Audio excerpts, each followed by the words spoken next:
नमस्कार साथियों, मैं राहुल शर्मा आप सभी लोगों का स्वागत करता हूं आपके अपने परिवार रोजगार विद अंकित पर। दोस्तों, बाकी सभी शिफ्टों का आपको बताया जा चुका है। अभी 28 तारीख की शाम वाली शिफ्ट है, शाम वाली यानी कि तीसरी शिफ्ट के जो सॉल्यूशन है उसको हम आपको बताएंगे। अगर किसी क्वेश्चन में कोई करेक्शन आता है, कोई आपत्ति आती है तो आप उस आपत्ति को डाल सकते हैं। मैं बता रहा हूं पहले रीजनिंग का, बाकी सभी टीचर्स आपको बताएंगे धीरे धीरे सभी के बारे में। ठीक है, तो मैं सबसे पहले रीजनिंग के सॉल्यूशन आपको कराने वाला हूं, तो जल्दी से सभी लोग क्लास से जुड़ जाइए भैया। सभी का स्वागत है, सभी का बहुत बहुत स्वागत है। रीजनिंग के क्वेश्चन को उठाता हूं, तो सबसे पहले रीजनिंग का क्वेश्चन ये आ जाता है, क्वेश्चन नंबर 4, वो भी आपका कथन निष्कर्ष। क्वेश्चन में दिया है कि सभी कुर्सियां मेज हैं, जितनी भी कुर्सियां हैं भैया, जो चेयर हैं वो सब टेबल हैं। All chairs are table.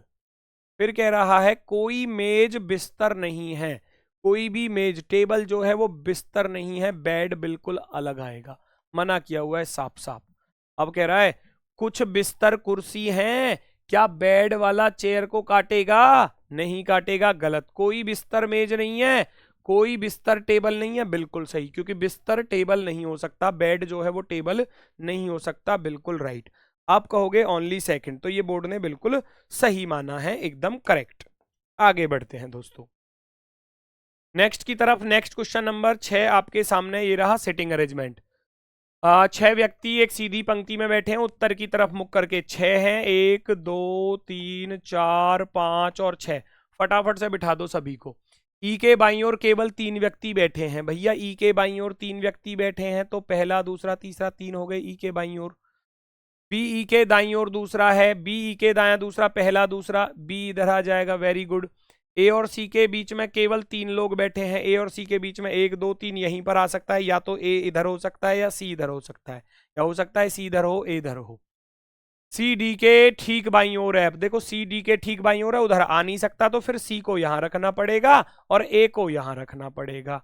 और सी जो था वो डी के तुरंत बाईं ओर था। ए आ गया, बी आ गया, सी आ गया, डी आ गया, ई आ गया, एफ बचा हुआ है, एफ को यहां रख दिया जाएगा। लो भैया, डी और एफ के बीच में कितने व्यक्ति बैठे हैं? डी और एफ के बीच में भैया एक भी नहीं बैठा, 0 बैठे हैं, तो बोर्ड ने इसका बिल्कुल सही माना है आंसर। Very good.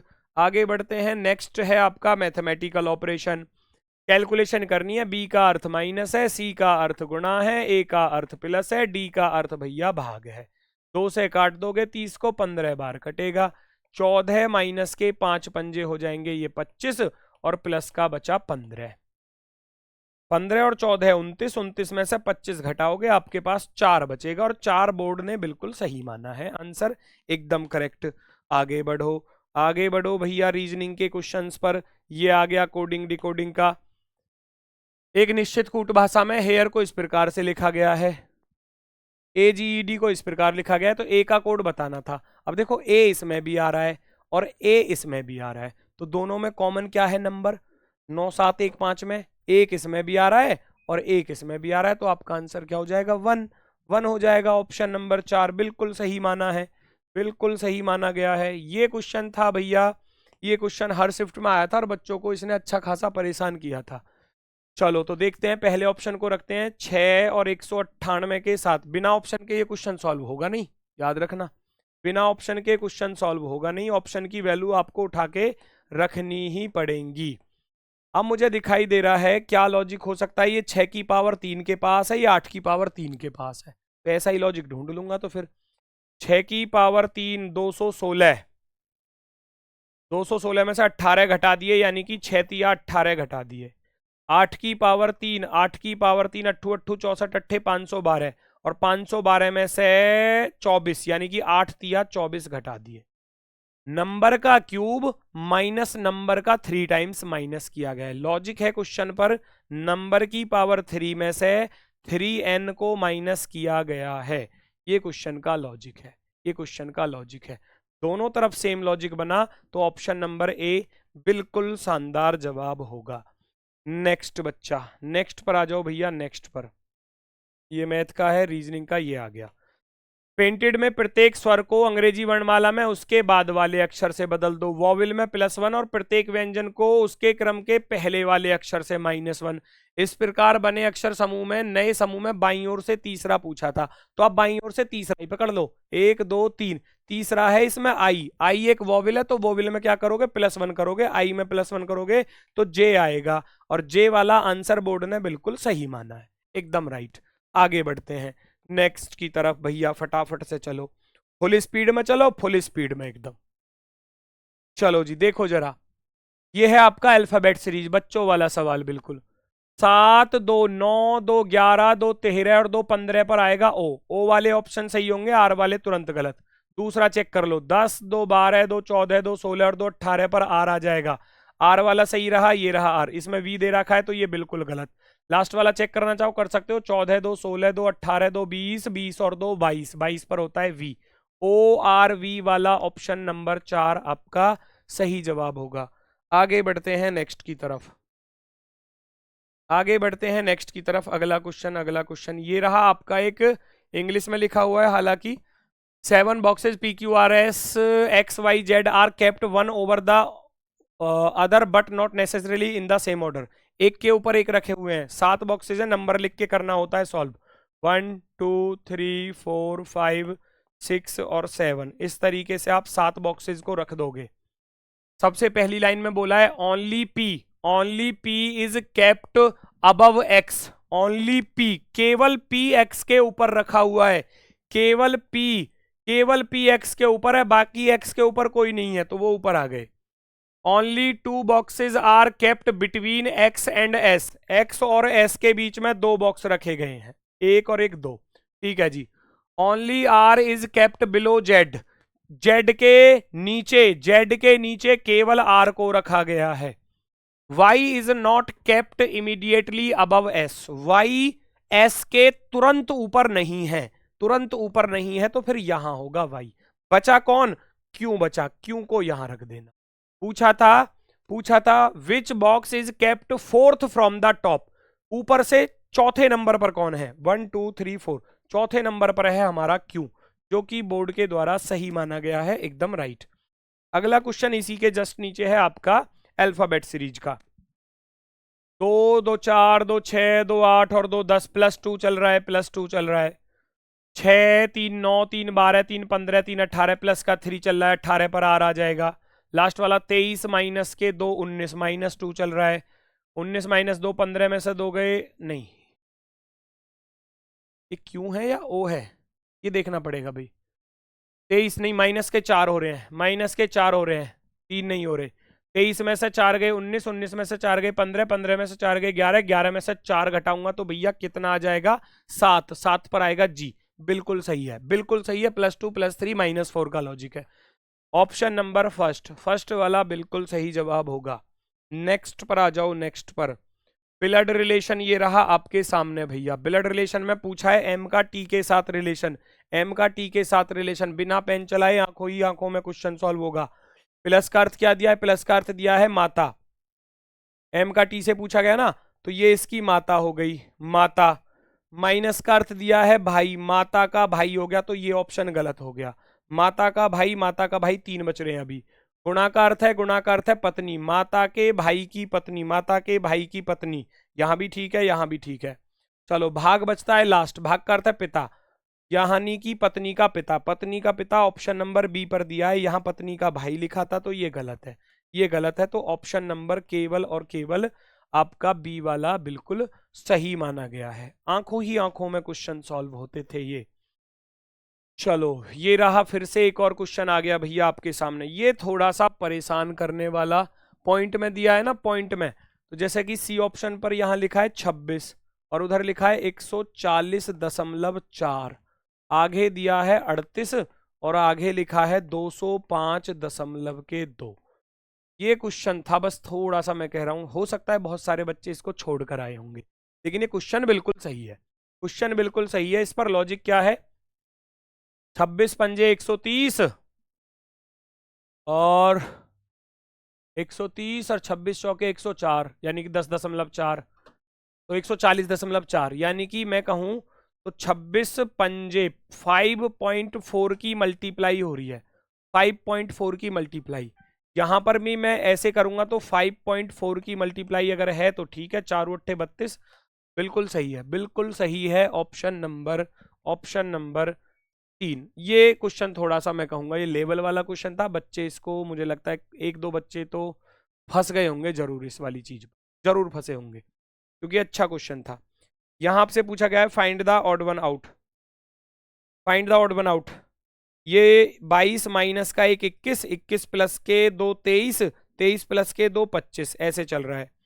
यहाँ क्या है कि 21 से आपने क्या किया भैया, 3 प्लस कर दिए, फिर यहाँ 21 से यहाँ 22, 21 के बाद +1 हो रहा है ना, तो कुछ ना कुछ तो लॉजिक यहाँ गड़बड़ है, ध्यान से देखो जरा, यहाँ क्या लॉजिक है, ऊपर कर देता हूँ। लेकिन सॉरी, ऑड वन आउट थोड़ी ना था, ये तो संबंधित वाला पूछा था, रुक जाओ भैया।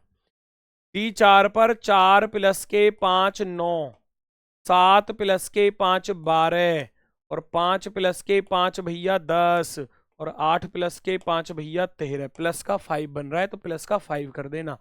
16 5 21, यू वाला सही होगा, वी वाला गलत। 19 और 5 24 वाला, एक्स वाला ये सही होगा, वी वाला गलत। 17 5 22, वी वाला सही होगा, डब्लू वाला गलत। तो ऑप्शन नंबर 2, 2 बिल्कुल सही माना गया है, 2 बिल्कुल सही है बोर्ड के द्वारा। नेक्स्ट पर आ जाता हूं, नेक्स्ट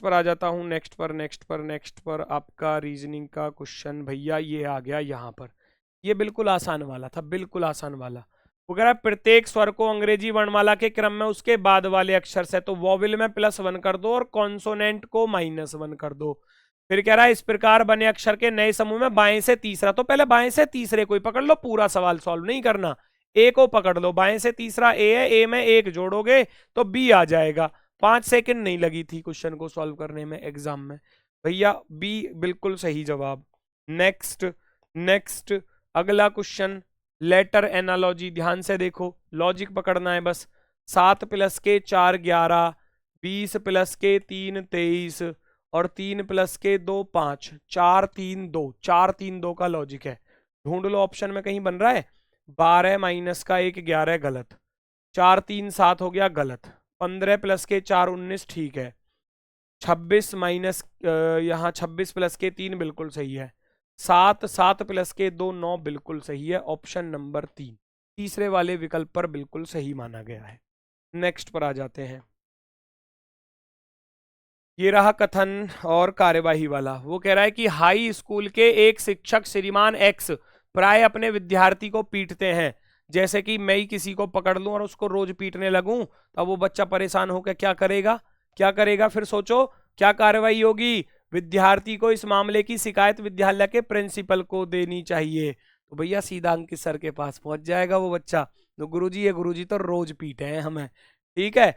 विद्यार्थी को विद्यालय छोड़ देना चाहिए, नहीं, ये चीज गलत होगी, छोड़ना नहीं है, स्कूल छोड़ोगे तो फिर पढ़ाई खराब हो जाएगी आपकी, है ना, पूरे साल की।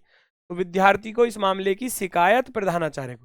भाई टीचर भी तो रोज ही मार रहा है, एक दिन मार रहा हो या दूसरे दिन छोड़ रहा हो तो चल भी जाए बात, वो तो रोज किसी ना किसी वजह से पीट ही रहा है, उसके मन में ही ऐसी आ रही दिख है टीचर के मन में कि भाई अब तो कुटाई करनी ही करनी है बच्चों की। तो ये वाला सही होगा, ओनली फर्स्ट, ठीक है, शिकायत होगी उसकी टीचर की प्रिंसिपल के पास। ऑप्शन नंबर डी राइट है। नेक्स्ट क्वेश्चन नंबर 47, टाउन ए टाउन बी के उत्तर में है, टाउन ए जो है वो टाउन बी के उत्तर में है, ऊपर की तरफ है। टाउन सी टाउन बी के पूरब में है, इधर है। टाउन डी टाउन सी के पश्चिम में, यहां भी हो सकता है, यहां भी हो सकता है। टाउन ए टाउन डी के उत्तर पूरब में है, डी का उत्तर पूरब तो डी यहां पर आएगा, तभी ये डी का उत्तर पूरब बनेगा।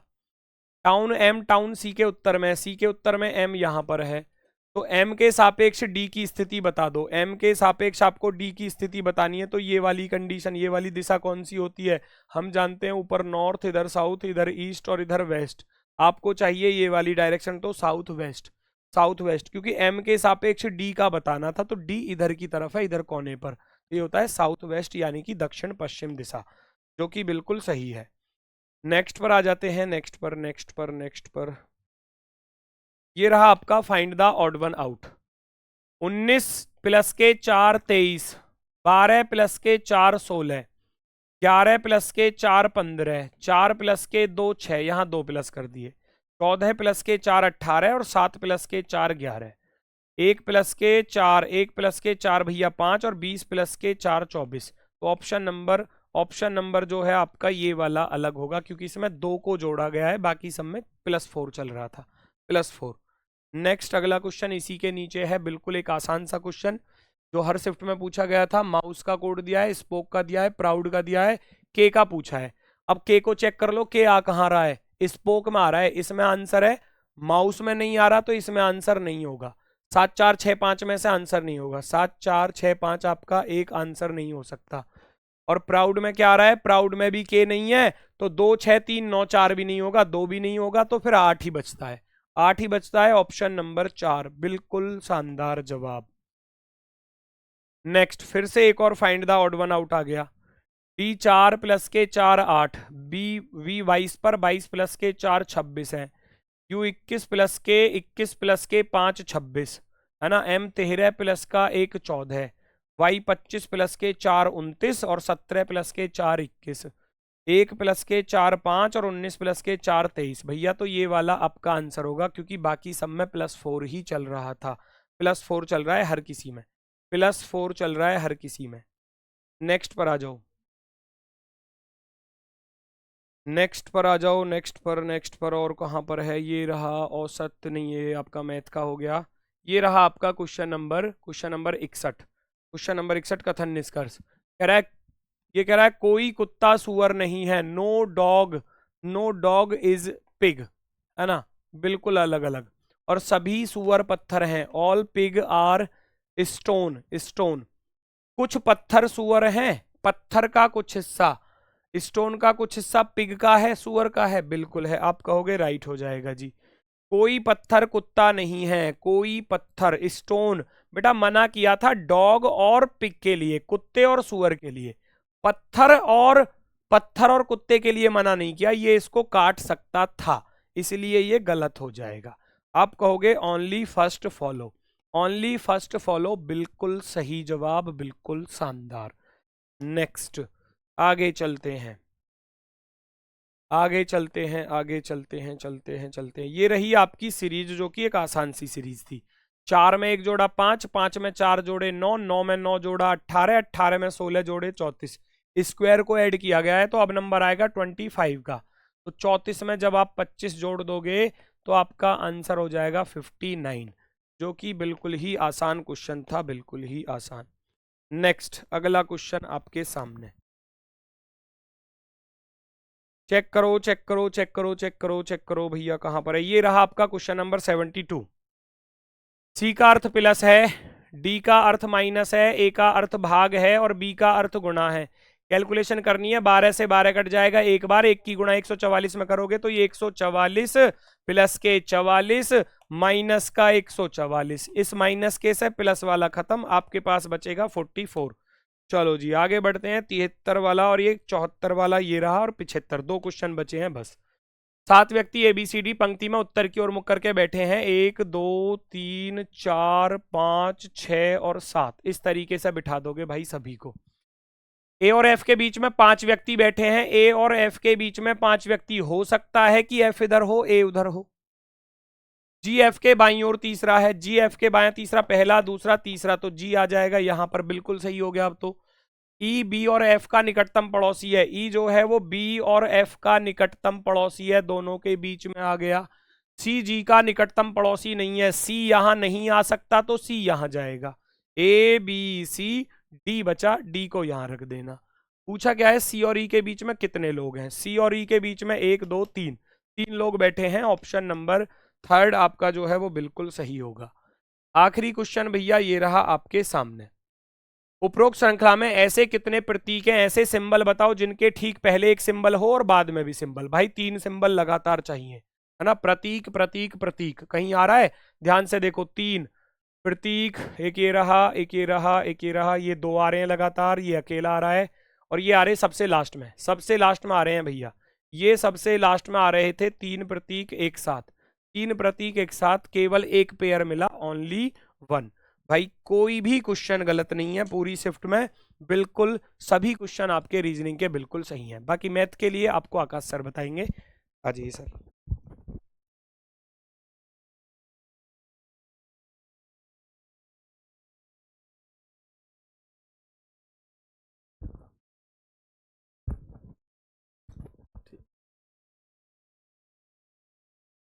तो हेलो दोस्त, नमस्कार। तो जैसा कि आप लोगों ने अभी देखा, रीजनिंग में कौन कौन से क्वेश्चन हैं जिनमें ऑब्जेक्शन है। तो बेसिकली कोई ऐसा क्वेश्चन नहीं था जिसमें कोई ऑब्जेक्शन हो। तो अब मैं आप लोगों को बताऊं, अगर हम बात करें मैथ्स की, तो मैथ में भी बेसिकली कोई ऐसा क्वेश्चन नहीं है जिसमें आपको ऑब्जेक्शन देखने को मिले। और मैथ के कुल मिला के 21 क्वेश्चन आपको देखने को मिलेंगे भाई इसमें। कुल मिला के 21 क्वेश्चन देखने को इसमें मिलेंगे। और हम लोग यहाँ जो करने जा रहे हैं 28 तारीख की शिफ्ट नंबर 3 को हम लोग करने जा रहे हैं, 28 तारीख की तीसरी शिफ्ट। और 28 तारीख की तीसरी शिफ्ट की बात करूं तो इसमें कुल मिला के मेरे दोस्त, ये देखो 21 क्वेश्चन हैं। 21 में से कोई क्वेश्चन आपको ऑब्जेक्शन लगाने योग्य नहीं है। और एक बार आपको किसी क्वेश्चन में डाउट हो तो उसको एक बार फटाफट से देख लेते हैं। 5 क्रमागत संख्याओं का योग, भाई ये योग 5 लगातार का है तो 5 से भाग दो। 5 पंजे 25 बचा 1, 5 दूनी 10, यानी कि लगातार संख्या ये बनेंगी। उसमें अगर बात करूं मैं, तो लगातार संख्याएं जो बनेंगी वो बनेंगी ये। इन 5 लगातार संख्याओं का योग होगा 260। पहली और अंतिम का योग बताओ। 50 और 104 का योग, 50 और 54 का योग 104 आपके सामने आ चुका है, तो ये 154 हो गया। एक बंद घन के विकर्ण की लंबाई, विकर्ण की लंबाई होती है भुजा गुणा √3, उसका जो वर्ग है वो 2175 बता दिया। तो भुजा का वर्ग और √3 का मतलब 3 बराबर 2175। तो आप बोलोगे भुजा का वर्ग हो गया, 3 से काटो, 3 सत्ते 21, 3 दूनी 6, 3 पंजे 15, भुजा का वर्ग आ गया 725। घन का कुल पृष्ठीय क्षेत्रफल क्या होता है, वो होता है 6 गुणा भुजा की घात 2। तो 6 गुणा 725, भाई भुजा की घात 2, ये 725 आएगा आपका। और 700, 7 छिंग 42 और 25 छिक के 150, तो इसको 4350 लिखने में कोई दिक्कत नहीं है। इसने यही इसका आंसर दे रखा है 4350। एक घन के विकर्ण की लंबाई, यानी विकर्ण होता है भुजा गुणा √3, उसका जो स्क्वायर करने पर, वर्ग करने पर ये मिल रहा है। तो भुजा की घात 2 725 है। घन का कुल पृष्ठीय क्षेत्रफल होता है 6 गुणा भुजा की घात 2, और यही आप लोगों के सामने आएगा आंसर 4350। ठीक है, तो दो ये क्वेश्चन, किसी में डाउट की जरूरत नहीं है। उसके बाद क्वेश्चन आगे चलें तो आगे हमें मिलेगा 9वें और 10वें नंबर पे क्वेश्चन। कौन से नंबर पे मिलेगा, तो हमें मिलेगा 9वें और 10वें नंबर पे एक क्वेश्चन। ये दो क्वेश्चन आपके मिलेंगे 9वें और 10वें पे, दोनों को एक नेक नज़र में देख लेंगे। गोले का आयतन बताना है जिसका व्यास, तो त्रिज्या कितनी हो जाएगी 42। गोले का आयतन होता है 4/3 पाई आर क्यूब, तो 22/7 पाई आर क्यूब, यानी 42 गुणा 42 गुणा 42। तो 7 या 21 से 42 दो बार खत्म। अब आप लोगों को ये गुणा भाग करके देखना है। देखो यूनिट डिजिट क्या आएगा, 2 दूनी 4, 4 दूनी 8, 8 दूनी 16 और 6 चौक 24 का 4, यूनिट डिजिट 4 आएगा। तो ये दो ऑप्शन तो वैसे ही खत्म। यूनिट डिजिट 4 आएगा, तो अब 11 का मल्टीपल भी होना चाहिए। दूसरा, 11 तो दूर की बात है, 4 का मल्टीपल हो, लेकिन ये दो डिजिट लास्ट के 4 से नहीं कट रहे, तो ये 4 का मल्टीपल तीसरा वाला भी नहीं हो सकता। तो यही इस सवाल का आंसर है, गुणा कर लेना। 10 और 15% की दो क्रमिक छूट, तो क्रमिक छूट के लिए फॉर्मूला हमारे पास ये है। तो a + b यानी 10 5 15 और माइनस 10 पंजे 50/100। तो आप बोलोगे सर ये आया 15 माइनस आधा, 15 माइनस आधा यानी 14.5 इज द करेक्ट आंसर। तो दो क्वेश्चन ये हो गए और दोनों के आंसर इसने सही दे रखे। नो नीड ऑफ ऑब्जेक्शन, इसमें कोई ऑब्जेक्शन की जरूरत नहीं है। तो 10 के बाद अगर बात करूं तो क्वेश्चन नंबर है 14 और 15। दो क्वेश्चन हमारे सामने आएंगे, एक आएगा 14 और एक आएगा 15। तो 14वें क्वेश्चन में एक समबाहुभुज में 65 विकर्ण है, तो आपको बताना है समबाहुभुज में भुजाओं की संख्या। तो विकर्णों की संख्या होती है n(n-3/2), ये होती है विकर्णों की संख्या, ये दे रखी है 65। n होती है भुजाओं की संख्या, n-3 बराबर 65 दूनी 130। तो ये अगर मैं देखूं दो ऐसी संख्या जिनका गैप 3 हो, तो 13 गुणा 10 हो सकता है। तो n का मान 13, तो भुजाओं की संख्या 13 होगी, ये बात सत्य है। भाई n(n-3) यानी दो ऐसी संख्या जिनका डिफरेंस 3 है और गुणा होके 130 आता हो, तो वो है 13 और 10। ये हमारे सामने आंसर आ गया 13 और 10। यदि हम किसी भिन्न के अंश में, कोई भिन्न है x/y, उसके अंश में एक जोड़ दे और हर में से एक घटा दे तो एक हो जाता है। यदि किसी भिन्न के हर में एक जोड़ा जाए और अंश अपरिवर्तित छोड़े तो भिन्न के अंश और हर का धनात्मक अंतर पॉजिटिव डिफरेंस बताना है। भाई और कुछ मत करो, इसी से हो जाएगा। आप देखोगे तिरछी गुणा करो तो x+1 बराबर y-1। तो y को अगर मैं इस -1 को इधर लेके आऊं तो ये हो जाएगा 1+1 और y x को उधर ले जाओ माइनस, तो y - x का मान 2, यानी दोनों का अंतर क्या हो गया, भिन्न के अंश और हर का अंतर धनात्मक अंतर 2 हो गया। यही इसने बोला गया है। भाई धनात्मक अंतर बोला है मेरे दोस्त तो 2 बोला है, 2 हो तो गया। आप बोलो जी ये वाला नहीं लेना क्या, क्यों लें इसको, छोड़ दो इसको, ये अंतर हो गया 2। ठीक है, अब इसमें अगर बात करी जाए तो इसके लिए आप लोगों के साथ और क्वेश्चन चलेंगे। 16वें नंबर का क्वेश्चन, इसके लिए आपको पता है क्या होता है, बगीचे की आयता की लंबाई अगर 40% बढ़ा दी और चौड़ाई 20% घटा दी तो फॉर्मूला है a - b - ab/100। क्षेत्रफल पे क्या प्रभाव पड़ेगा, अगर आप किसी आयत की लंबाई बढ़ा देते हो चौड़ाई घटा देते हो तो a - b और -ab/100 करना पड़ेगा। तो लंबाई बढ़ाई कितनी है 40, घटाई कितनी है चौड़ाई 20 और -40 × 20/100 जब आप करोगे तो 2 जीरो से 2 जीरो खत्म, आपका आंसर आया 40 में से 20 गया 20 - 8, तो ये आया 12% की वृद्धि होगी। 12%, यही इसने आंसर भी दिया हुआ है। 12% की वृद्धि होगी, इसमें आंसर भी इसने यही दिया हुआ है। इससे आगे अगर मैं चलूं तो इससे आगे एक क्वेश्चन और आएगा और वो क्वेश्चन ये आ गया। क्वेश्चन है 2011 और 12 के लिए परिवार द्वारा भोजन पर कुल खर्च कितना है। 11 और 12 में भोजन पे खर्च देख लो 2000 और 2500 4500 रुपए है, तो 4500 इसने दे रखा है। क्या दिक्कत है, कोई दिक्कत ही नहीं है। 2011-12 में भोजन पे 2000 और 2500 4500 रुपए का खर्चा है, तो इसने 4500 ही दे रखा है, उससे अलग कुछ नहीं दे रखा। इसके बाद नंबर है क्वेश्चन का 34वें नंबर पे है। इसके बाद कौन से नंबर पे है, ये देखो 2400 को देखो, सेम क्वेश्चन सेम डिजिट पे आपसे पूछा गया था पिछले वाले क्लास में, यानी कि शायद 26 तारीख की क्लास में पूछा था। वहां इस 7 का मान पूछा था 1400 आया, 5 का मान पूछा 1000 आएगा। भाई 7 और 5 ये दोनों मिलके क्या हो गया 12, वो कह रहा है दोनों मिलके 2400 है, तो एक का मान 200। बी का हिस्सा पूछा है, बी का हिस्सा 200 पंजे 1000, और पिछले 26 तारीख वाले में ए का हिस्सा पूछा था, आंसर आया था 1400। सेम क्वेश्चन था, बिल्कुल आंसर आया था सेम क्वेश्चन 1400 था। तो 34 के बाद अगर मैं बात करूं तो क्वेश्चन नंबर है हमारा 39, और इस क्वेश्चन नंबर में देखो 100 ग्राम के बाट के लिए वह किस बाट का प्रयोग, ये सेम क्वेश्चन आपका 26 तारीख की शिफ्ट में था। यहाँ 100 की बजाय 200 ग्राम था, आंसर 160 था, यहाँ आंसर 80 है। ठीक है भाई, आपको पता है 25% का लाभ प्राप्त कर रहा है, तो 100 रुपए की चीज 125 में बेची, यानी अनुपात देखो 25 चौका 100 25 पंजे 125, तो वेट कितना हो जाएगा 5 का 4 हो जाएगा। असली था 100 ग्राम यानी 5 का 20 गुना, लेकिन तोल दिया 4, तो 4 का 20 गुना यानी 80 तोल दिया, बस यही आंसर।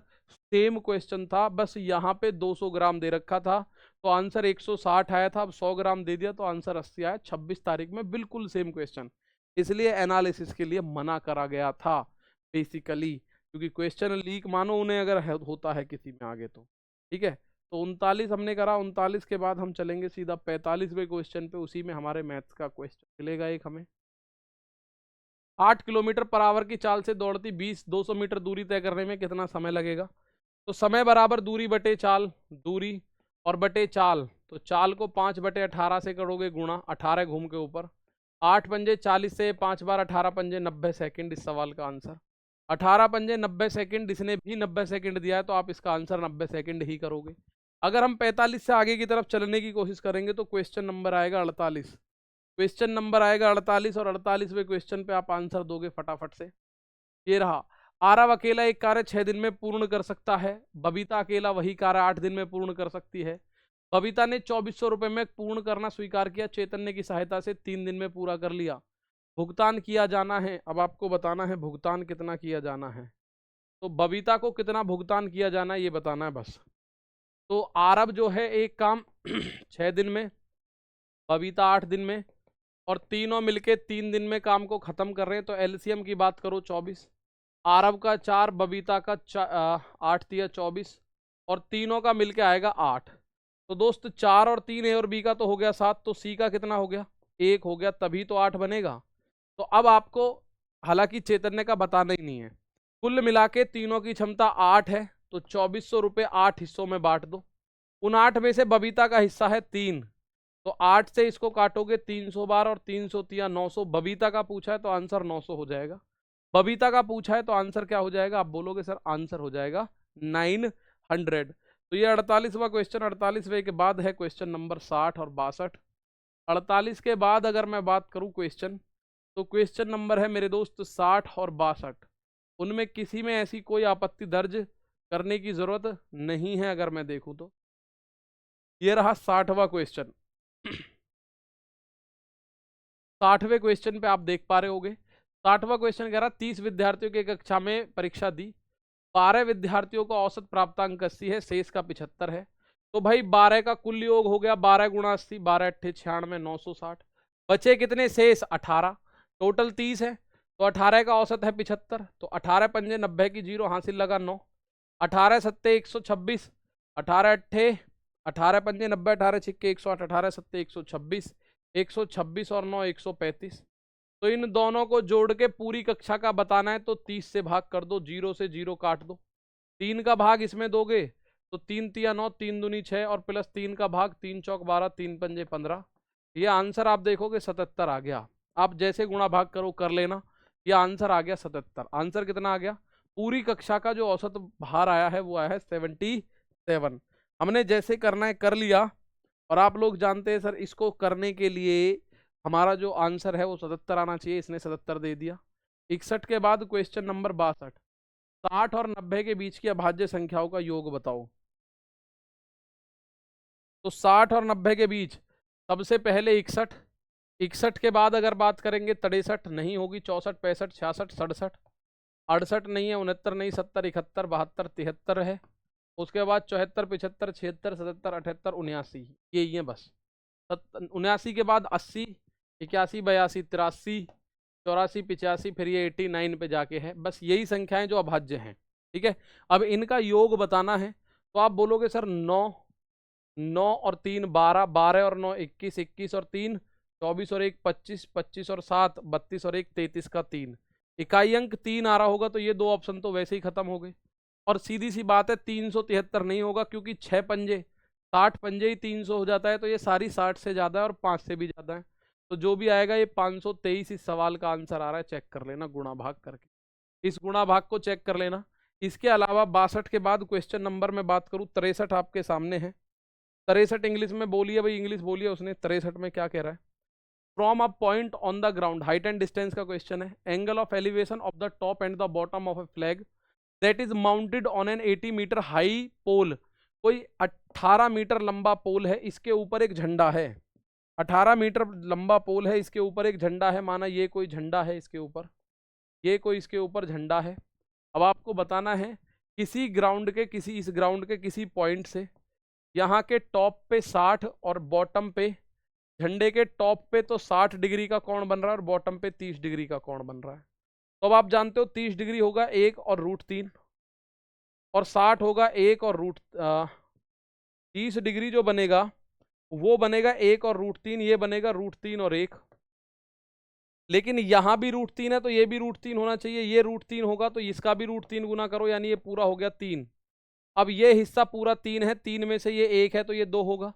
1 का मान 18 है तो 2 का मान 36 हो जाएगा। सिंपल सी बात है। झंडे की ऊंचाई पूछी है, झंडे की ऊंचाई 36 हो जाएगी भाई। झंडे की ऊंचाई कितनी हो जाएगी? 36। tan 30 डिग्री होता है 1/√3, तो ये 1 ये √3। tan 60 डिग्री होता है √3/1, तो ये √3 ये 1। लेकिन ये 1 और ये √3 तो दोनों अलग अलग थोड़ी है, सेम है। तो जब ये √3 है, इसे 1 को भी √3 बनाया तो √3 गुना करा, इसके जो रेशियो है उसको भी √3 गुना करा। आंसर आपके सामने आ गया। तो 63वें क्वेश्चन के बाद अगर मैं बात करूं तो क्वेश्चन नंबर 65 और 68। ये रहा 65वां क्वेश्चन। देखो, कुछ लोगों के पास एक समूह में पुरुष महिला और बच्चे शामिल हैं। उनमें 40% पुरुष हैं। माना टोटल 100 लोग हैं, 100 में से मेल हैं 40, फीमेल है 35। तो बचे जो बच्चे हैं, चाइल्ड कितने हैं? 25 हो गए 100। 25 और 35, 35 और 25 हो गए 60 और 40 100। इनका एवरेज जो 70 है, इनका एवरेज 70 है, इनका एवरेज 60 है, इनका एवरेज 30 है। तो कुल मिला के कितने हो गए? 7 चौक 2800 और 35 छिक्के 2100। भाई 35 दिया 105, 35 छिक्के 210 और 25 दिया 75 750। तो 28 और 21 49, 49 और 7 5650, कुल योग हो गया 5650 किलोग्राम। लेकिन आपको बताना है पूरी कक्षा का। अब पूरी कक्षा में 100 स्टूडेंट हैं, तो 100 लोग हैं, 100 लोगों का एवरेज निकालोगे तो 5650 में 100 का भाग करो, 100 का भाग करोगे तो 56.5 आ जाएगा। यही इसने दे रखा है, 56.50 किलोग्राम दे रखा है, तो यही औसत आ गया।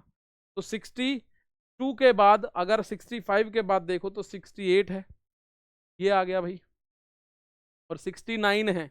ये दोनों क्वेश्चन आपको दिखाई दे रहे हैं।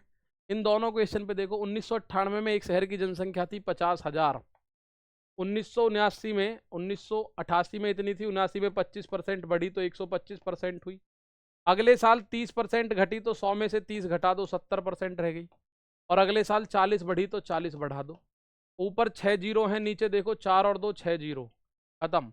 तो 25 पंजे 625 और 14 सत्ते 98। जब आप इसकी गुणा करोगे तो यही आंसर आ रहा होगा, चेक कर लेना, क्योंकि 98 को मैं लिख सकता हूँ 100 - 2। तो 625 में 100 की गुणा करो 62,500, और 625 दूनी 1250। अगर 6,250 में से 1250 गया तो आ जाएगा 61,250। चेक कर लेना भाई, यही आंसर इसने दिया है, तो नो नीड ऑफ ऑब्जेक्शन। इसमें देखो x बराबर -1 रखो, तो एक्स स्क्वायर क्या हो जाएगा, -1 का स्क्वायर यानी 1 - 5, आंसर आएगा -4। ये इसने दे रखा है -4 आंसर है।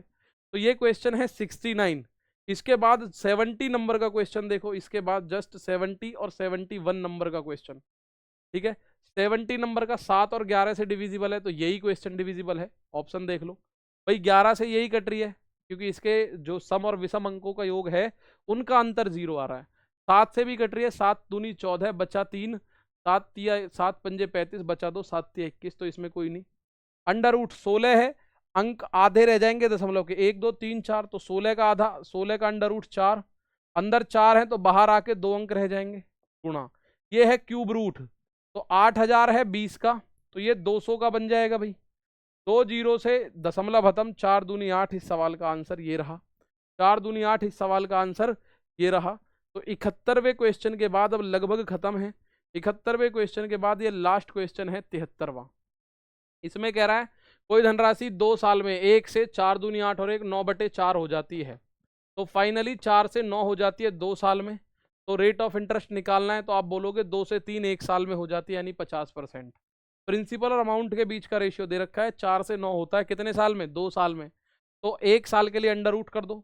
3 साल का दे रखा होता रेशियो प्रिंसिपल अमाउंट का, तो हम क्यूब रूट कर देते, ठीक है। तो 2 और 3 इसमें आपका आंसर हो जाएगा। और यानी 1 साल में अगर 2 से 3 हो रही है, तो आप बोलोगे सर 1 साल में 1 रुपया ब्याज है, कितने पे, 2 पे। तो 50% का ब्याज है, यही इसने आंसर दिया है। तो मैं देख पा रहा हूँ आगे और कोई क्वेश्चन नहीं है। कुल मिला के 21 क्वेश्चन है, और 21 के 21 क्वेश्चन में किसी में भी बेसिकली ऑब्जेक्शन की कोई ज़रूरत नहीं है। अब आगे विक्रांत सर आपको साइंस के क्वेश्चंस के बारे में बता देंगे भाई। तो मैं विक्रांत सर को बुलाऊंगा। Vikrant sir please.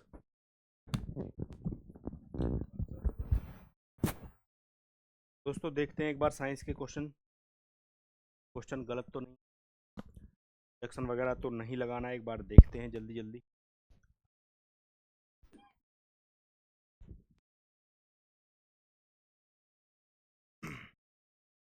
चलते हैं पहले क्वेश्चन की तरफ। हाँ, एक कोशिकीय जीव की पहचान की। एक कोशिकीय जीव इनमें से कौन सा है, लीवर फ्लूक, जोंक, सीवीड या फिर अमीबा। अमीबा आप सभी जानते हैं, अमीबा है ना, यूग्लिना, क्लेमाइडोमोनास या बैक्टीरिया, ये सभी एक कोशिकीय जीव हैं, ठीक है। जो कोई एक कोशिकीय जीव नहीं है। एक कोशिकीय का होने का मतलब ये नहीं होता कि कोई जीव छोटा है तो वो एक कोशिकीय होगा, कोई बड़ा है तो वो बहुकोशिकीय होगा, ऐसा कुछ इससे लेना देना नहीं है, ठीक। चलो जी, सही विधान का चयन करें। इस एरोबिक प्रक्रिया में ऊर्जा का विमोचन है ना, अवायवीय प्रक्रिया की तुलना में बहुत अधिक होता है। विमोचन का मतलब है ऊर्जा बहुत अधिक मात्रा में बनती है अवायवीय श्वसन की तुलना में, तो सही है एकदम। वायवीय श्वसन में, जो वायवीय श्वसन होता है उसमें 38 एटीपी बनते हैं, जानते हो आप सब लोग। अवायवीय में केवल 2 एटीपी बनते हैं, यानी यीस्ट वगैरह जो करते हैं अवायवीय श्वसन करते हैं उसमें केवल 2 एटीपी बनते हैं। जो अन्य जीव, जो विकसित जीव करते हैं, जैसे हम लोग हैं, वो वायवीय श्वसन करते हैं, वो उन्हें अपनी श्वसन के लिए ऑक्सीजन की जरूरत होती है, ठीक है। तो ऐसे श्वसन को वायवीय श्वसन बोलते हैं, और उसमें 38 एटीपी ऊर्जा रिलीज होती है। तो कथन 1 जो है वो बिल्कुल सही है। एटीपी खंडित हो जाता है जिससे एक निश्चित मात्रा में ऊर्जा उत्पन्न होती है। हाँ, और कोशिका में होने वाली ऊष्मा शोषी अभिक्रियाओं को संचालित करती है। ये भी बिल्कुल क्या है, सही है। ठीक है, एटीपी टूट जाता है और उससे फिर ऊर्जा मुक्त होती है। वो एटीपी के रूप में तो स्टोर कर लेती है कोशिका ऊर्जा को। ठीक है, फिर पायरुवेट लैक्टिक एसिड में परिवर्तित हो जाता है, जो एक 3 कार्बन वाला अणु भी है ना। तो पायरुवेट जो है वो लैक्टिक एसिड में कन्वर्ट हो जाता है जब जब ऑक्सीजन की मात्रा हो शरीर में कम, डिमांड हो ज़्यादा एनर्जी की, लेकिन सप्लाई हो रही हो कम। तो ऐसे में हमारी मांसपेशियों में जो बेसिकली पायरुवेट पायरुविक एसिड है, वो लैक्टिक एसिड में टूट जाता है। ये बिल्कुल सही है। ठीक है, तो तीनों के तीनों ही कथन यहाँ पर क्या है, सही है। ठीक है जी। हालांकि थोड़ा बहुत इन्होंने क्या किया है, हिंदी में थोड़ा ऐसा लिखा है कि जटिल जो समझ में ना आए, तो मैं कहता भी हूँ इंग्लिश में भी देखते चला करो। हाँ जी। एक यदि गोलीय दर्पण द्वारा उत्पन्न आवर्धन 0.75 है तो प्रतिबिंब कैसा होगा, आभासी, सीधा और छोटा होगा। ठीक है, कैसा होगा, आभासी, सीधा और छोटा होगा। ये बिल्कुल सही है। चलो जी,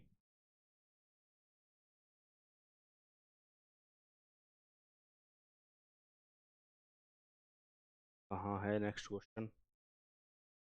कौन सा कथन गलत है, आपसे पूछा है इनमें से कौन सा कथन गलत है। जब वर्षा का जल का पीएच 5.6 से अधिक हो जाता है तो उसे अम्लीय वर्षा कहते हैं। नहीं, 5.6 से कम हो जाता है तो उसे अम्लीय वर्षा कहते हैं।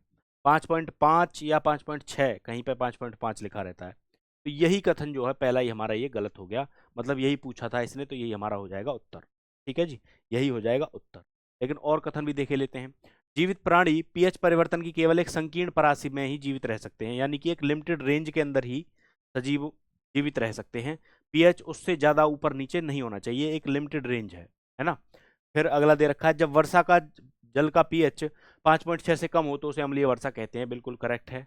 अम्लीय वर्षा एक ऐसी वर्षा होती है जिसमें बेसिकली जिसके पीएच का मान 5.6 से क्या हो, नीचे हो। ठीक, अगला देखते हैं, जब मुंह का पीएच 5.5 से कम हो जाता है तो दांतों में सड़न शुरू हो जाती है। ये भी बिल्कुल सत्य कथन है। ठीक है, ये भी बिल्कुल सत्य है। तो हमारा जो उत्तर हो जाएगा वो कौन सा हो जाएगा, वो हो जाएगा ऑप्शन नंबर 1, क्योंकि हमसे पूछा था असत्य। ठीक है, और मुंह में बेसिकली होता क्या है, अगर पीएच मुंह का 5.5 से नीचे चला जाए तो ऐसे में होता क्या है, जो बैक्टीरिया अपनी गतिविधि शुरू कर देता है ना, और उसके कारण मुंह में अम्ल बनता है, जिसके कारण पीएच नीचे चला जाता है, और उस अम्ल के कारण दांत की सबसे कठोर संरचना होती है एनामेल, उसका क्षरण शुरू हो जाता है। ठीक है, उसका क्षरण शुरू हो जाता है, वो धीरे धीरे जो है नष्ट होने लगती है।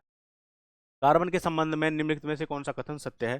कार्बन चतुसंयोजी संरचना है एक। ठीक है, ये बिल्कुल सत्य है ना, बिल्कुल सही लगा रखा है इसमें आयोग ने। ठीक है जी, चलो आगे।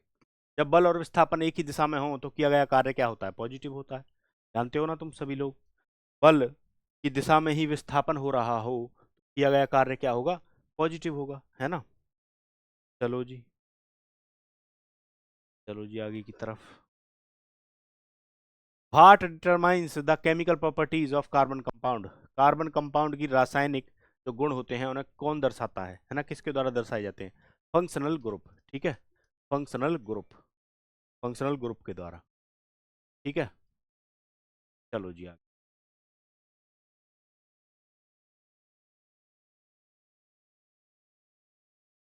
चलो जल्दी।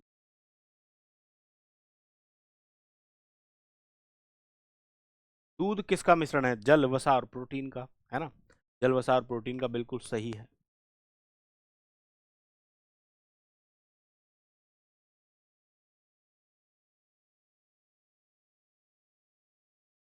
निम्न में से कौन सा द्रव्य के कणों का गुणधर्म नहीं है। कौन सा एक जो है बेसिकली किसी पदार्थ का या मैटर का, द्रव्य का क्या नहीं है, गुण नहीं है। तो आप सभी को पता है द्रव्य के कण स्थायी होते हैं, ये क्या रखा है इसने, ये गलत है। द्रव्य के कण क्या होते हैं, लगातार गतिमान होते हैं, इसी के कारण उनमें एक गतिज ऊर्जा होती है। ठीक है जी, तो आपसे गुणधर्म नहीं है ये पूछा था, तो यही उत्तर हो जाएगा। ठीक है, यही हो जाएगा उत्तर। लेकिन हम आगे के स्टेटमेंट भी देख लेते हैं। द्रव्य के कणों के बीच हमेशा रिक्त स्थान होता है, बिल्कुल होता है। ठीक है, उनके बीच हमेशा एक क्या होता है, एक इंटरमोलिकुलर स्पेस होता है, एक स्थान होता है, अंतराणविक अंतर परमाणविक स्थान जिसको बोला जाता है। द्रव्य के कण एक दूसरे को आकर्षित करते हैं, बिल्कुल। उनके जो कण होते हैं उनके बीच में एक आकर्षण बल भी कार्य करता है, जिसके कारण वो लगातार गतिमान रहते हैं, और द्रव्य के कण निरंतर गतिशील रहते हैं। चौथा यही दे दिया आपको। तो ये जो 3 ऑप्शन है ये करेक्ट है। ठीक है, लेकिन आपसे पूछा क्या था, इनकरेक्ट वाला, तो पहला वाला जो है वो सही हो जाएगा। चलो जी आगे। Magnetic field lines around a straight current carrying conductor look like, कैसा दिखेगा? कंसेंट्रिक सर्कल दिखेगा, संकेंद्रीय वृत्त दिखेगा। ठीक है जी, कैसा दिखेगा? संकेंद्रीय। संकेंद्रीय मतलब एक जिसका जैसे वृत्त ऐसे एक या एक से अधिक वृत्त जिनका केंद्र एक ही हो। ठीक है, संकेंद्रीय वृत्त, समझते होगे तुम इसको। चलो जी आगे। 4 और 6, 4 ओम और 6 ओम प्रतिरोधों वाले दो प्रतिरोधों के पार्श्व संयोजन वाले परिपथ का कुल तुल्य प्रतिरोध क्या होगा? तो पता है आप सभी को इसका फॉर्मूला। देखते हैं ये सही है या गलत है। R1 इंटू R2 बटे R1 प्लस R2 है जी। तो R1 इंटू R2 मतलब 4 इंटू 6 बटे 4 प्लस 6, यानी 24 बटे 10 बराबर 2.4 ओम आ जाएगा। तुल्य प्रतिरोध क्या आ जाएगा? अगर पार्श्व क्रम में है तो 2.4 ओम आ जाएगा। ठीक है जी, चलो फिर। जब सफेद प्रकाश कांच के प्रिज्म पर पड़ता है तो वह 7 रंगों में विभाजित हो जाता है। इस परिघटना को किस नाम से जाना जाता है?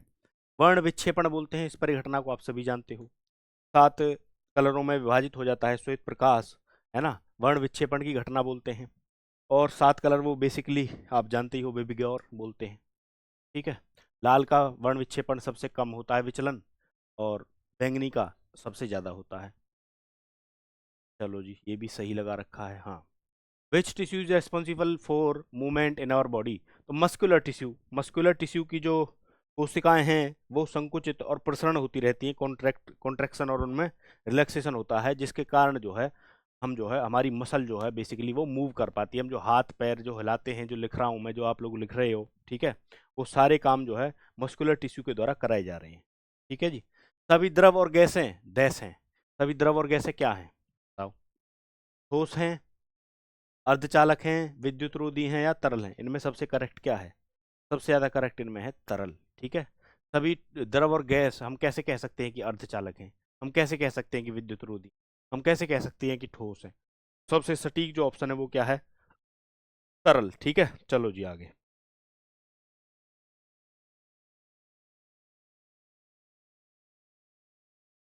हाँ, which what type of reaction takes place when a single reactant breaks down into simpler products?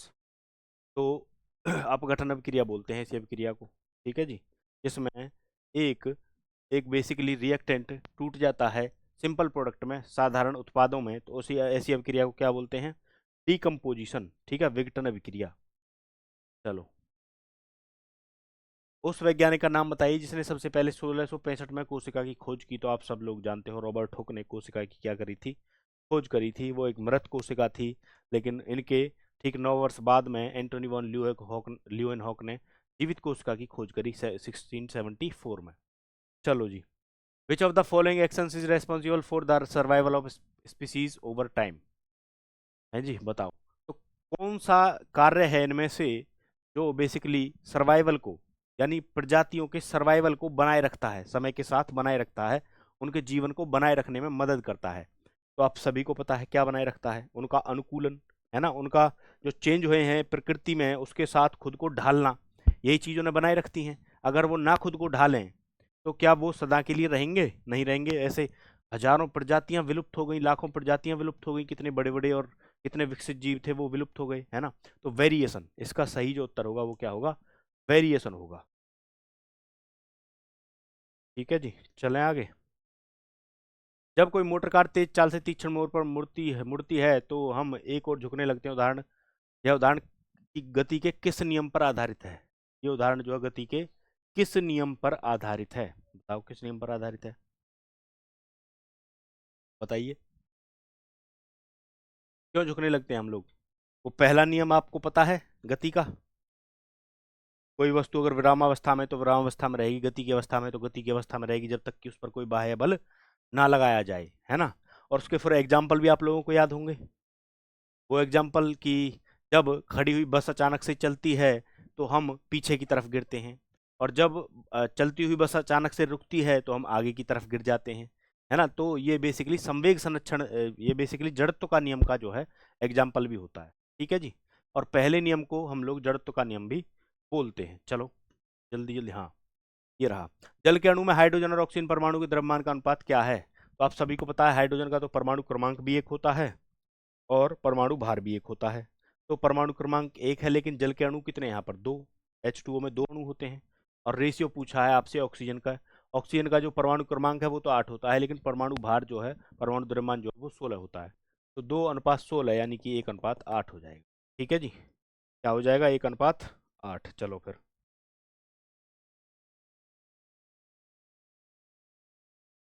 हम्म हाँ।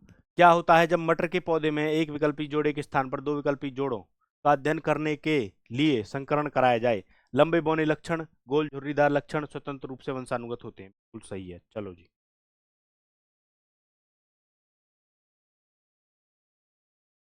कहाँ है अगला क्वेश्चन?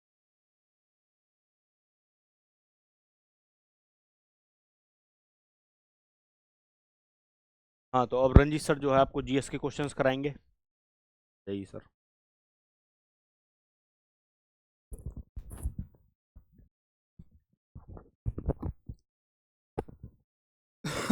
हाँ जी, नमस्कार। क्या हाल चाल है आप लोगों के?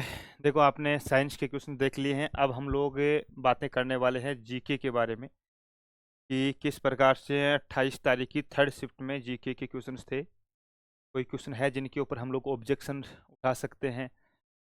ठीक है। रेलवे का एएलपी 4:30 से 5:30 वाले शिफ्ट के बारे में हम जीके से संबंधित जो क्वेश्चन है उनके बारे में हम लोग बात करने वाले हैं। आओ देखिए एक एक। कुछ आपको और भी पूछना हो तो आप पूछ सकते हैं।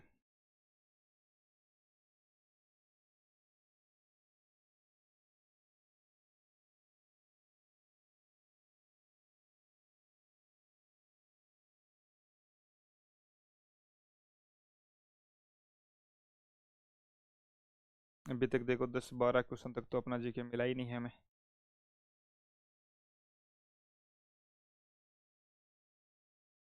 ये रहा युवा संगम। देखो, अब की बार देखा ना, टोटल मतलब 10 क्वेश्चन आ रहे हैं, लेकिन हर पेपर में 4-5 क्वेश्चन केवल करंट अफेयर से आ रहे हैं। युवा संगम कार्यक्रम 2023 में प्रौद्योगिकी की अवधारणा मुख्य रूप से किस पर केंद्रित थी? अब प्रौद्योगिकी पूछ रहा है भाई, टेक्नोलॉजी के ऊपर थी। युवा संगम कार्यक्रम 2023 के अंतर्गत हुआ था। और पिछली एग्जाम्स में आप लोगों को युवा संगम वाले मंत्रालय का नाम पूछा था। एक ही जगह से 2 क्वेश्चन पूछ लिया आप लोगों को। ठीक है। उसके बाद में अगला पूछा है कि Neeraj Chopra the man who made history, ये बुक्स है। बुक्स किसके द्वारा लिखी गई थी? नारिस प्रीतम के द्वारा लिखी गई थी। नीरज चोपड़ा कौन है प्यारे बच्चों? नीरज चोपड़ा भाला फेंक खेल खेलता है। ठीक है, बहुत बढ़िया जी। जेवेलियन थ्रो बोला जाता है। 7 अगस्त को भारत में भाला फेंक दिवस मनाया जाता है। क्यों? क्योंकि 7 अगस्त 2021 को नीरज चोपड़ा के द्वारा टोक्यो के अंतर्गत स्वर्ण पदक जीता था, और भारत का एथलेटिक में स्वर्ण पदक जीतने वाला यह पहला खिलाड़ी बना था दोस्तों। पेरिस ओलंपिक 2024 में भी नीरज चोपड़ा ने रजत पदक जीता है। ठीक है, चलो तो फिर आगे आ जाओ। आगे आपके सामने है कि उच्च प्रदर्शन कंप्यूटिंग प्रणाली अर्का और अरुणिका का क्या उपयोग है? अर्का और अरुणिका है, ये दोनों ही मौसम का पूर्वानुमान पता लगाती है। ये कि कब बारिश आने वाली है, कब सुनामी आने वाली है, कब मौसम खराब होने वाला है, इनके बारे में जो पता लगाया जाता है वो अर्का और अरुणिका नई प्रणाली है दोस्तों कंप्यूटिंग की, उसके द्वारा पता लगाया जाएगा। 2024 में एयर मार्शल तेजिंदर सिंह ने वायुसेना मुख्यालय भवन में का पदभार ग्रहण किया है। देखो, अभी आपको पता होगा सितंबर 2024 में भारतीय वायुसेना के भी नए प्रमुख बने हैं। बने हैं नहीं बने हैं? बताओ दे क्या नाम है? पहले कौन थे? विवेक राम चौधरी। विवेक राम चौधरी का कार्यकाल समाप्त हो गया, अब नए बने हैं, पंजाब से हैं। चलो इतना मैंने बता दिया। और एयर मार्शल तेजिंदर सिंह है deputy chief of air staff है। कौन है? Deputy chief of air staff मेरे दोस्त। आगे पूछा अक्टूबर 2024 तक स्थिति के अनुसार भ्रष्टाचार धारणा सूचकांक में भारत का कौन सा स्थान है? 93 है। ये जो रिपोर्ट आती है करप्शन से संबंधित आती है कि दुनिया के अंतर्गत सबसे करप्ट देश कौन सा है, सबसे कम भ्रष्टाचार देश कौन सा है, तो हमारे प्यारे भारत की जो रैंकिंग है वो 93 रैंक है दोस्त। कौन सी रैंक है? 93 रैंक है इसमें। आगे आओ देखे। ये रहा फरवरी 2023 में भारतीय पुरातत्व सर्वेक्षण ASI archaeological survey of India द्वारा किस भारतीय राज्य में 1300 साल पुराना स्तूप खोजा गया है ओडिशा के अंतर्गत? कहां पे? ओडिशा के अंतर्गत खोजा गया है दोस्तों 1300 साल पुराना स्तूप। ठीक है, चलो उसके बाद में अक्टूबर 2024 में शुरू की गई प्रधानमंत्री इंटर्नशिप योजना प्राइम मिनिस्टर इंटर्नशिप स्कीम के तहत उम्मीदवार को पूरे 12 महीने की इंटर्नशिप अवधि के लिए कितनी धनराशि मासिक वजीफा मिलेगा? तो इसमें 5,000 रुपए मिलेंगे दोस्तों इंटर्नशिप करने के लिए। अगर आप कोई काम सीख रहे हो तो आपको 5,000 रुपए पर मंथ भी मिलेंगे इसमें इंटर्नशिप करने के लिए। इंटर्नशिप होती है प्रारंभिक समय में जो चीजें हम लोग सीख रहे हैं उनको बोला जाता है। रणजी ट्रॉफी, देखो लगातार क्वेश्चन पूछा जा रहा है क्रिकेट से संबंधित। परसों 28 तारीख की जो 27 तारीख की जो दूसरी शिफ्ट हुई थी उसमें पूछा गया था रणजी दिलीप ट्रॉफी के विजेता कौन थे। आज दोपहर वाली के अंतर्गत पूछा गया था कि रणजी ट्रॉफी है IPL है वो किसने जीता। पहली वाली में पूछा महिला IPL। तो क्रिकेट से लगातार क्वेश्चन पूछा जा रहा है, इसलिए मैं आपको बोल भी रहा था देखो रणजी है, रणजी, विजय हजारे,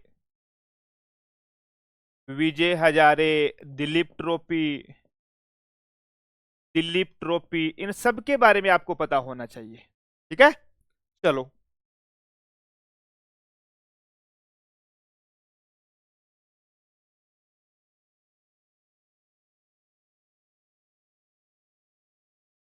आगे है केंद्रीय मंत्रिमंडल ने अवधि के लिए 150 करोड़ के एकमुश्त बजटीय समर्थन के साथ भारत में मुख्यालय सहित International Big Cat Alliance IBCA International Big Cat Alliance क्या है दोस्तों? दुनिया के 7 सबसे बड़े बिग केट जानवर है। 7 बिग केट मतलब बिल्ली टाइप के। कौन कौन से आते हैं जिसमें देखो ये आते हैं अपना टाइगर आता है, तेंदुआ आता है, शेर आता है, अफ्रीका के 2-3 जानवर है, ये सब शामिल है। इनके आवास का और उनका स्वयं का संरक्षण करना है। ठीक है ना, प्रधानमंत्री मोदी के द्वारा भी इसमें शुरुआत हुई थी। बाकी ये केवल इंडिया के द्वारा नहीं है, ये इंटरनेशनल दुनिया के सभी देश सब इसमें साथ निभा रहे हैं कि भाई जो इनकी प्रजाति विलुप्त हो रही है तो इनके आवास का हम लोगों को संरक्षण करना है। और ये 5 वर्ष के लिए इसको मंजूरी दी गई है।